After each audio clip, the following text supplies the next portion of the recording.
Okay. Hello, welcome to our YouTube channel, welcome to our platform power of education. हमारी प्यारी सी family power of education में आपका बहुत बहुत स्वागत है। आई होप आप सभी अच्छे होगे, तंदुरुस्त होगे और ठंड से बचे होगे और पेपर की अच्छे से तैयारी कर रही होगे। चलो, जैसे कि आपको पता ही है कि हम English literature BA third semester की क्लास हमारी स्टार्ट हो चुकी है। सो आज हमारी क्लास फोर्थ है और जिसमें हम करेंगे, हम लिटरेरी टर्म्स कंप्लीट कर ली है सारी की सारी जो आती है। हर बार क्वेश्चन आता है हमारा, लिटरेरी टर्म्स आपसे पूछी जाती है, कोई एक लिटरेरी टर्म्स आपसे पूछी जा सकती है बाय नेम। एक मिनट, तो वो आपको मैंने करवा दी है। तो आज आप करेंगे स्टार्ट हमारी unit second, sorry unit first का मोस्ट इंपॉर्टेंट टॉपिक।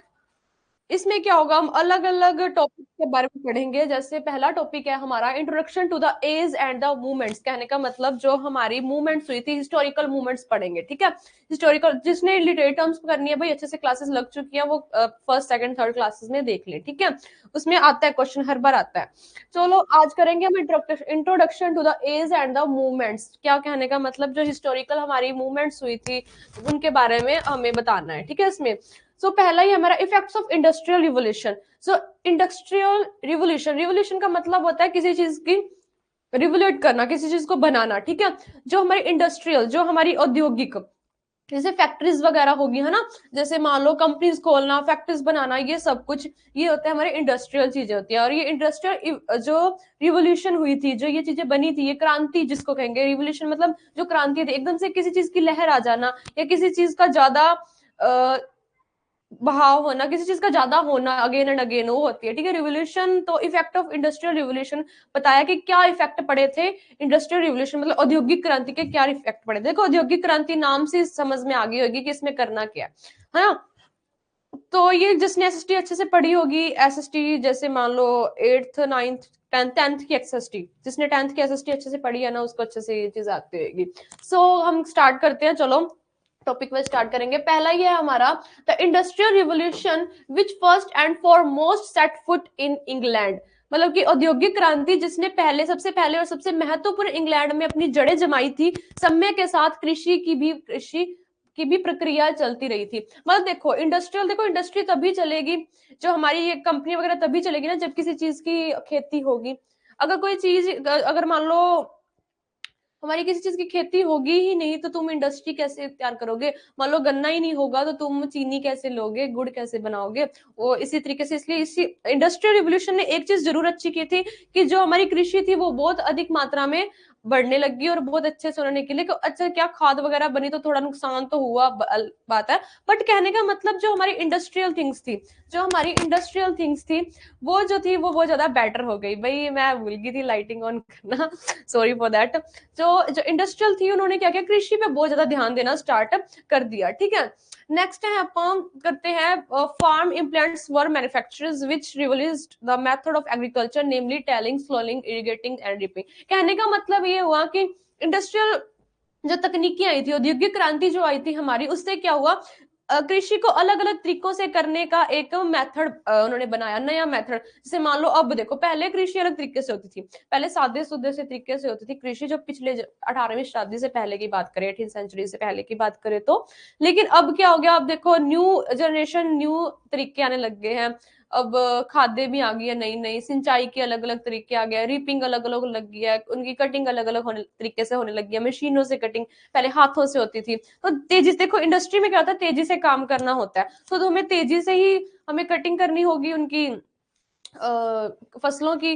तो उन्होंने अलग अलग, जगह आप ना संद सप्पे बनाते थे अलाड डड, कहने का मतलब कि अलग अलग साधन बना दिए थे ताकि जल्दी से जल्दी कृषि हो और हमें ज्यादा से ज्यादा मात्रा में हमें फसलें मिले और हम अच्छे से इंडस्ट्री चला सके। औद्योगिक क्रांति ने ये चीज लाई थी। ठीक है, सो खेतों के ऐसे औजारों ने कृषि के तरीकों में क्रांति लाने में योगदान दिया, जैसे सिंचाई, जुताई, बुआई और कटाई। इसको इंग्लिश में लिखेंगे farm implants were manufacturing which revolutionized the methods of agriculture namely tilling, sowing, irrigating and reaping। ठीक है, चलो पहले मैं आपको ना हिंदी बता दूं, मुझे लगता है शायद आप नॉन ज्यादा इतने नहीं हो, तो आपको इसलिए मैंने ना line to line Hindi translation की है ताकि आपको अच्छे से समझ आ सके। देखो, एक पैरा इंग्लिश में एक पैरा हिंदी में तो अच्छे से नहीं समझ आता, इसलिए एक लाइन हिंदी में एक लाइन इंग्लिश में करवा दी ताकि बेटर तरीके से बच्चे समझ सके। ठीक है, So vast unknown of social changes were brought about by these revolutions and England soon became an exporting country. So क्या हुआ, इतने ज्यादा चेंजेस होने की वजह से social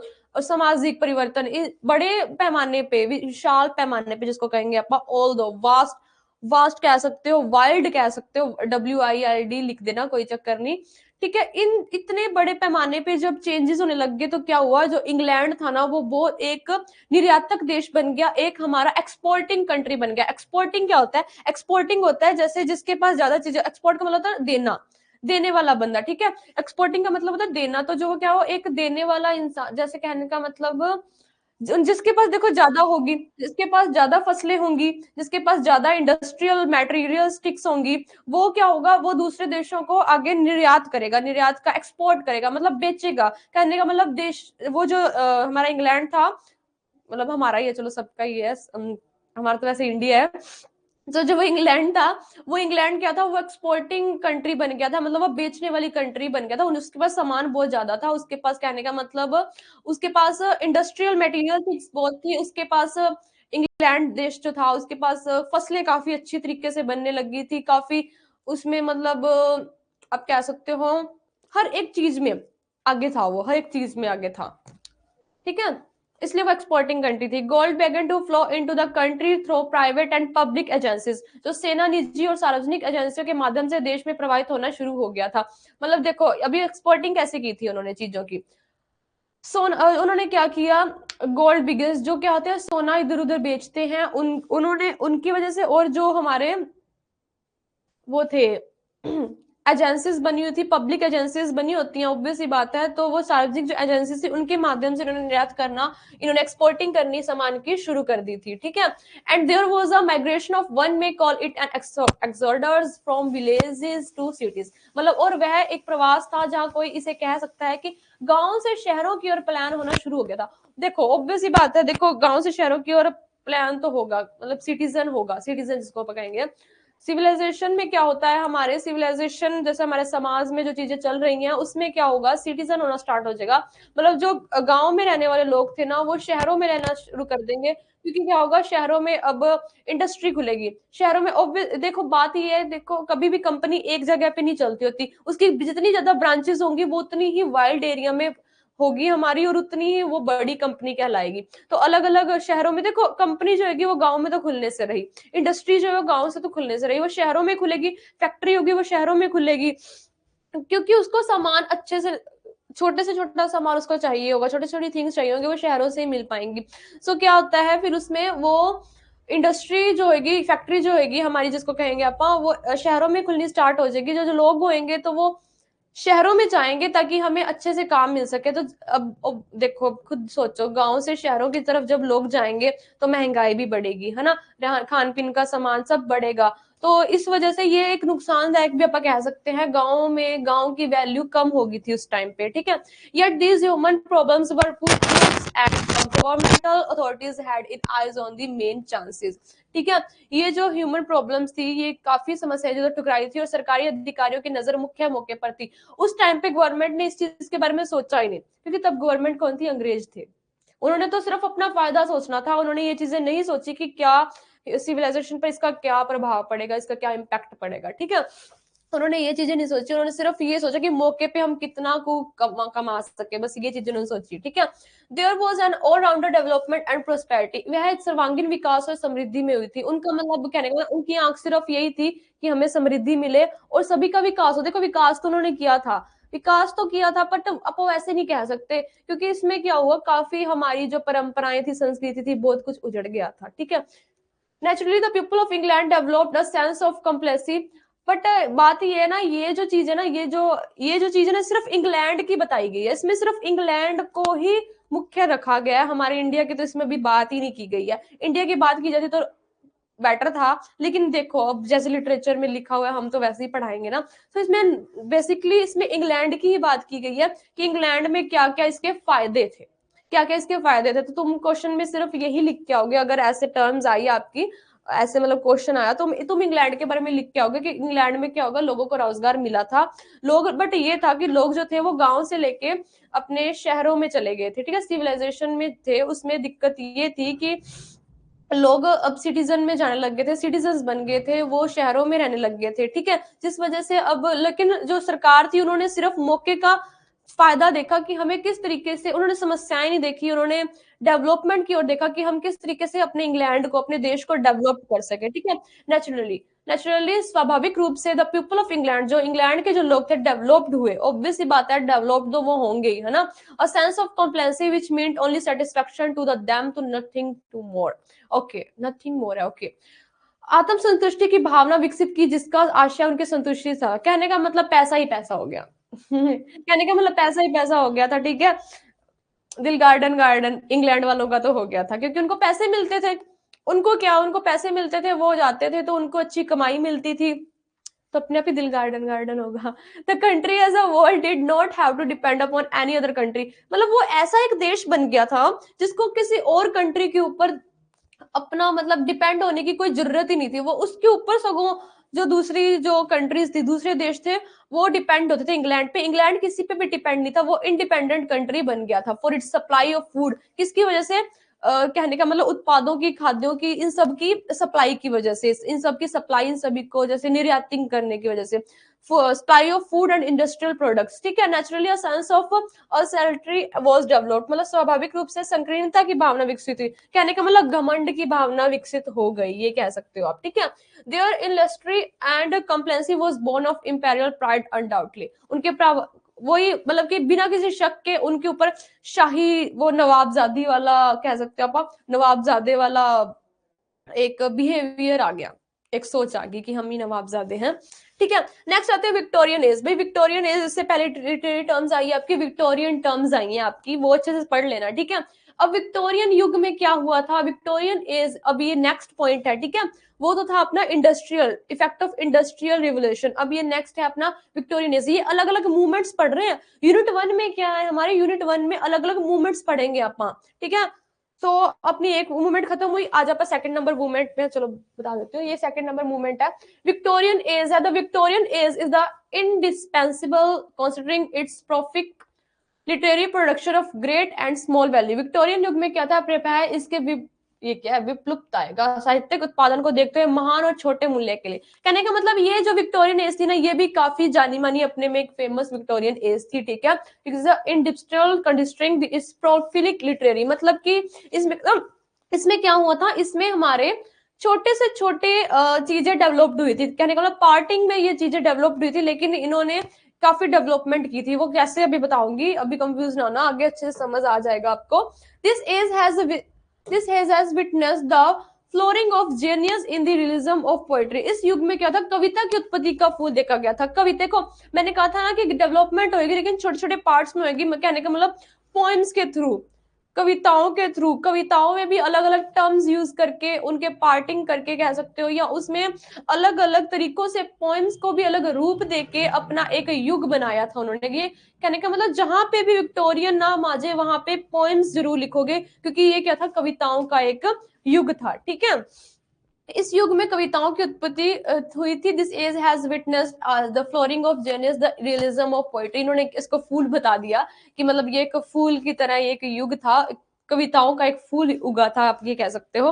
this age has, again देखो, ऐसी ऐसी लाइंस जो होती है ना, वो एग्जामिनर पे क्या करती है, इफेक्ट डालती है, ठीक है। तो ऐसे ही लाइंस लिख के आना, लिखने को तो हर कोई लिख देगा सिंपल लैंग्वेज में, बट ये थोड़ा टर्मेटिक हो जाता है, ठीक है। This age has against witness the birth of many genius in the province of novel also. देखो इस युग ने एक बात तो ये है कि इन्होंने क्या किया था, और भी अलग अलग चीजों, और भी अलग अलग प्रतिभाओं का, और भी अलग अलग आप कह सकते हो कंडीशंस, जैसे नॉवेल्स हो गए हमारे, आपके कह सकते हो ड्रामेटिक तो चलो थोड़ा बाद में आया था, नॉवेल्स हो गए, लिटरेचर के और भी अलग अलग पार्ट्स को भी देखा था। इस युग में और भी काफी चीजें आई थी, ठीक है, लेकिन जो पोइट्री थी ना, वो मेन रूप से इसमें फोकस थी, ठीक है। The Victorian age is however more notable for its novel than of its poetry, मतलब विक्टोरियन जो थी युग, हालांकि इसके उपन्यास के लिए अधिक उल्लेखनीय है इसकी कविता के लिए। मतलब कि देखो इसमें नॉवेल्स भी आए थे हमारे, और हमारे पोइट्री भी आई थी, लेकिन फेमस जो था, फेमस देखो कई बार की होता है, सिंगर्स की बात करें तो कई सिंगरों ने कितने सारे सॉन्ग्स गाए, लेकिन वो फेमस नहीं हुए, धीरे धीरे फेमस है, और कई सिंगर एक दो सॉन्ग में ही चढ़ गए उत्ते, है ना, वही चीज है। ठीक है, उसी चीज इसमें भी वही चीज है कि जो नॉवेल्स थे काफी लिखे गए थे, नॉवेल्स काफी मात्रा में इसमें लिखे गए थे, लेकिन जो कविताएं थी उन्होंने इसको फेमस बना दिया। प्रोस हैज लेट्स इस framer footing on the England soil, गद्य ने अंग्रेजी मिट्टी पर अपने पूर्व पायदान का नेतृत्व किया। मतलब कि जो आप कह सकते हो इंग्लैंड जो थे, जो अंग्रेजी जो कह सकते हो अंग्रेजा दी मिट्टी, जो वैसे अपनी भारत माता है ना, भारत माता की हिंदुस्तान की मिट्टी, वैसे उनके उन्होंने क्या था उस जगह पे क्या किया, अपनी एक छाप छोड़ के वो गए थे। ठीक है, ये विक्टोरियन एज जो थी, ये विक्टोरियन एज में सॉरी जो कविताएं थी, जो नॉवेल्स जो क्रिएट किए गए थे वो। ठीक है, जो एसेंस बात वही है ना कि अगर आप कहें कि भाई हमने अच्छे अच्छे सॉन्ग लिखे हैं, या आप कहें अपने भी हिंदुस्तानी गाने हैं, तो आप भी कहते हैं ना, हम भी तो डायलॉग यूज करते ही हैं कि हमारी देश की मिट्टी में ये गाने लिखे गए हैं, ये अच्छे अच्छे लोक गीत लिखे गए हैं। उस तरीके से इनके भी होते हैं। ठीक है, ये भी अंग्रेजों के भी, इनकी भी एक वही आप समझ सकते हो। ठीक है, इनकी अंग्रेजों की भी एक सोल में इन्होंने अपना एक छाप छोड़ी थी, इनकी मिट्टी में अपनी एक छाप छोड़ी थी इस विक्टोरियन एज में, जो भी उपन्यास, जो भी नॉवेल्स, जो भी पोएट्री सेक्शन लिखा गया था वो। ठीक है, Johnson's verbose and Goldsmith's sentimental language had to give place to masterly manner। अब इसमें देखो थोड़ा सा ये चीज याद रखना, Johnson, verbose and Goldsmith sentimental language, इन्होंने बहुत अच्छा रोल इसमें निभाया था भावुक चीजों में। ठीक है, मैस्ट्रेलिया कह सकते हो, इमोशनल कह सकते हो, इमोशनल चीजों में कह सकते हो, इमोशनल जो चीजें थी उनमें सबसे ज्यादा इन्होंने अपना कह सकते हो रोल निभाया था। ठीक है, the Victorian age is essentially an age of peace and novel. जो ये विक्टोरियन एज थी, ये जो युग था, विक्टोरियन युग था, ये गद्य मतलब पीस ऑफ नॉवेल्स, मतलब कि जिसमें उपन्यास और लिटरेचर भर भर के कह सकते हो हुआ था। ठीक है, भर भर के लिखा गया था लिटरेचर, और अच्छे तरीके से लिखा गया था, अलग अलग सेंसेस यूज की गई थी। ठीक है, इसमें it is very true that it had produced great poets. देखो ये ऑब्वियस ही बात है, ये बहुत सच है, ये बिल्कुल सच है कि इन्होंने कई कवियों को, इस युग ने कई कवियों को, कई उपन्यासकारों को, कई नॉवलिस्ट्स को या कई पोइट्स को, ये हिंदी इंग्लिश है, ठीक है, ध्यान ना समझ लो, कई कवियों को, कई उपन्यासकारों को या कई नॉवलिस्ट्स को, कई पोइट्स को जन्म दिया था इस युग ने। ठीक है, और क्या थिंकर्स, मतलब सोच विचार, जो देखो बंदा कवि कैसे बनेगा, जब वो सोचेगा, जब वो लिखेगा, लिखेगा कैसे, जब वो सोचेगा।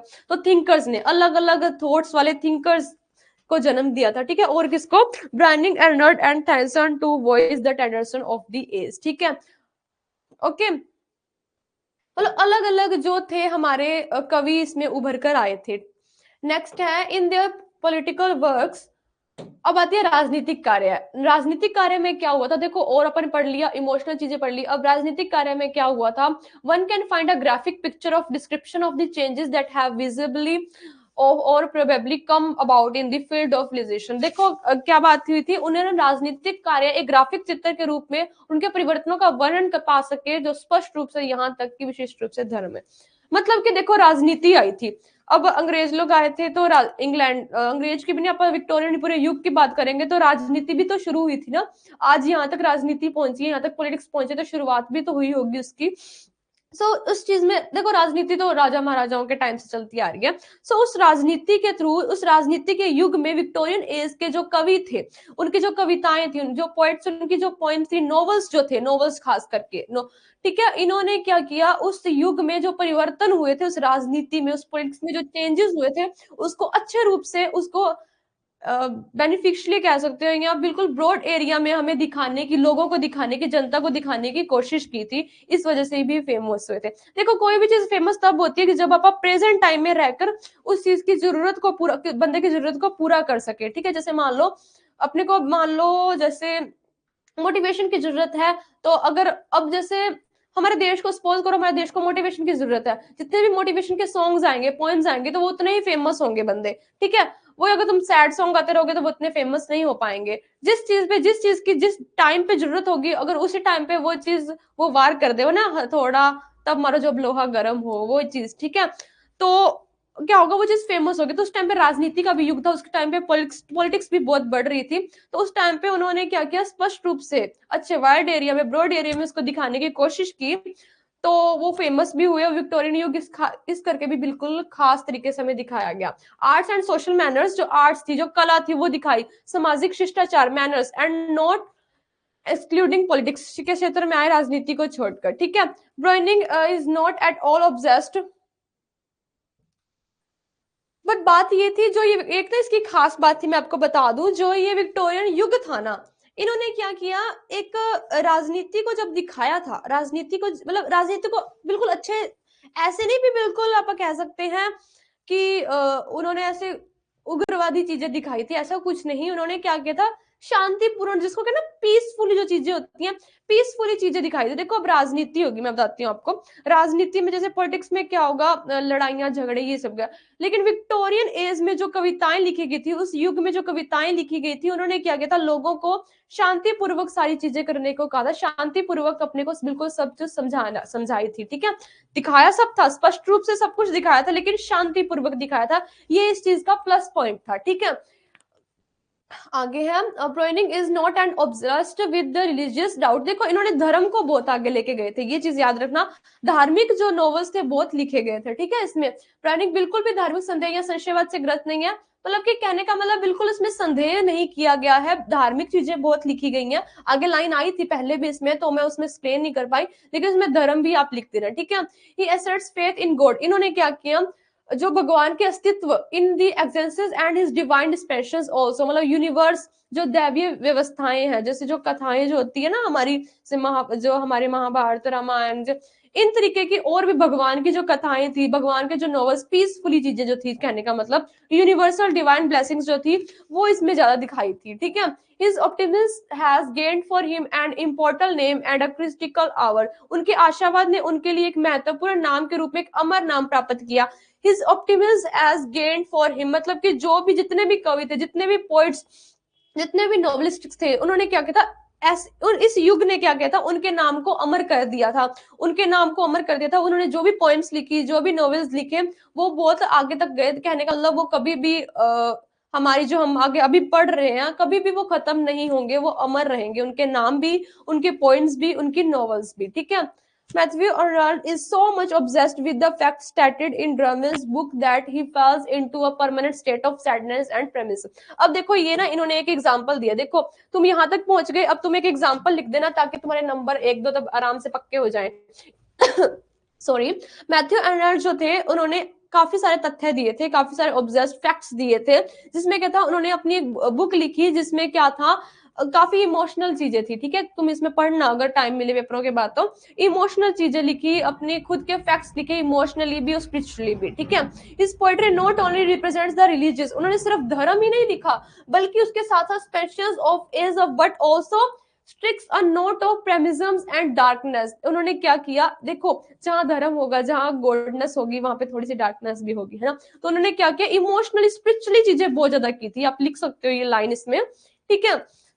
अब एक और एग्जांपल आ गया, the scroller sorry for that, The Scroller, Gypsy Treason and Dover Beach are profound expression of such pessimistic views. उन्होंने क्या किया, उन्होंने काफी निराशावादी विचार अपने दिए थे, ठीक है। इन्होंने भी, अबे अपने नेम तो आप याद अच्छे से कर ही पाओगे। Which likes a snowfall gathers in its size as he writes more and more poems. जैसे वो बर्फबारी की तरह, उन्होंने बहुत बहुत ज्यादा पॉइंट्स लिखी थी कि उन्होंने, स्कॉलर जिप्सी ने एक निराशावादी, इमोशनली कह सकते हो, सैडनेसिंग वाली जो थोड़ी सी, इन्होंने काफी कविताएं लिखी, काफी पोएम्स, काफी नॉवेल्स लिखे थे, भर भर के, बर्फबारी होगी थी कहने का मतलब, ठीक है। ये पोएम्स लिटरेरी टर्म्स यूज की गई है इसमें तो।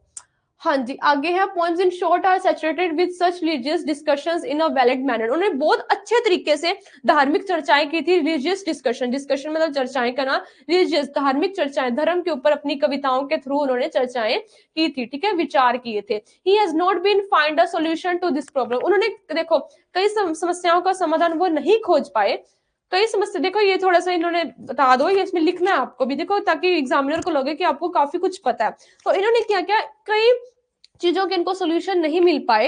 नेक्स्ट आता है एक और, Tennyson strikes a fine compromise between the two extreme and propagates the principle of moderation in all matters, perhaps like confusion of all. Tennis जो थे, दो चरम सीमाओं के बीच एक बढ़िया समझौता करते थे, जो ये एक पोइट्स, एक हमारे नोवेलिस्ट थे, हमारे पोइट्स थे, ठीक है, एक ऑथर कह सकते थे, काफी समझौता करते हैं दो चरम सीमाओं के बीच में, दो अपने एक्सट्रीम्स के बीच में, और सभी मामलों में संयम के सिद्धांत का प्रचार करते हैं, शायद पुराने कंफ्यूजन की कंफ्यूशियंस की तरह, ठीक है।